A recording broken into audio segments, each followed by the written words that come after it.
Selamat pagi, semangat pagi.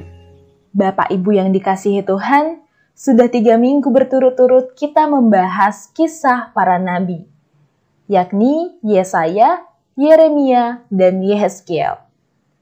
Hari ini kita akan disapa dari kisah Daniel, salah satu tokoh perjanjian lama yang cukup hits karena keberaniannya masuk ke gua singa. Daniel dikenal sebagai seorang yang memegang teguh prinsip dan komitmennya.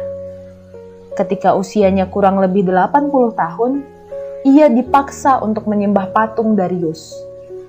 Daniel setia kepada Allah, dan ia berani menerima resiko dan pilihannya. Kesetiaan Daniel pada perkara yang besar membuat Daniel pada akhirnya berhasil memperkenalkan Allah kepada Raja Darius. Bukan hanya itu, Daniel juga berhasil memperkenalkan Allah kepada kita di masa kini. Namun, di balik kisah kesetiaan Daniel dalam perkara yang besar itu, ia sesungguhnya sudah setia pada Tuhan dari perkara-perkara yang kecil. Mari kita mundur sejenak ke masa muda Daniel. Sejak muda, Daniel dibuang dari Yerusalem ke Babel pada kelompok pembuangan pertama.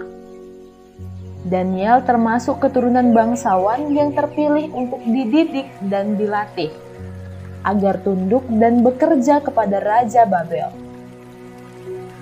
Sebagai orang-orang pilihan yang akan menjadi orang-orang penting di Babel, maka bukan hanya kepintaran yang diutamakan, tetapi juga bentuk tubuh yang gagah dan berwibawa.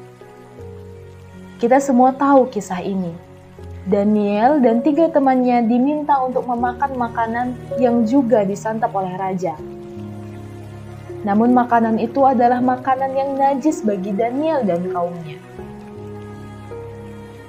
Singkat cerita, Daniel diizinkan memakan sayur dan buah-buahan. Asalkan Daniel dan teman-temannya berhasil membuktikan kalau mereka bisa lebih gagah dari yang lain. Akhirnya, bukan hanya bentuk tubuh yang gagah dan berwibawa, Daniel dan teman-temannya juga menjadi lebih pintar dari yang lainnya. Kesetiaan Daniel tidak dimulai dari hal-hal yang besar, seperti masuk ke gua singa.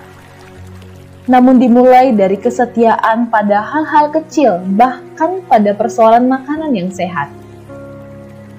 Mungkin kita pernah berpikir, tidak mungkin aku bisa menjadi seperti Daniel yang masuk ke gua singa untuk membuktikan imanku. Bapak, Ibu, dan saudaraku yang dikasihi Tuhan, Daniel masuk ke gua singa bukan untuk membuktikan imannya, namun karena ia diseret oleh keadaan.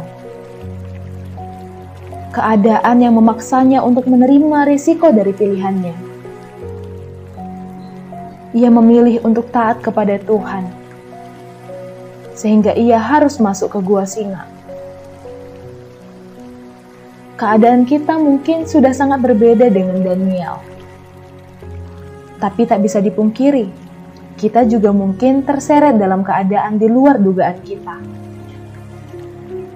Hari demi hari kita mendengar kasus COVID, perdebatan pro dan kontra tentang vaksin, kesedihan karena kehilangan, ketidakpastian akan masa depan, keluarga yang sakit namun tidak bisa dikunjungi. Kita diseret dalam situasi yang tidak terduga, sama seperti Daniel. Kita sama-sama masuk ke masa-masa di luar dugaan. Ketika mengalami keadaan yang tak terduga, jangan takut.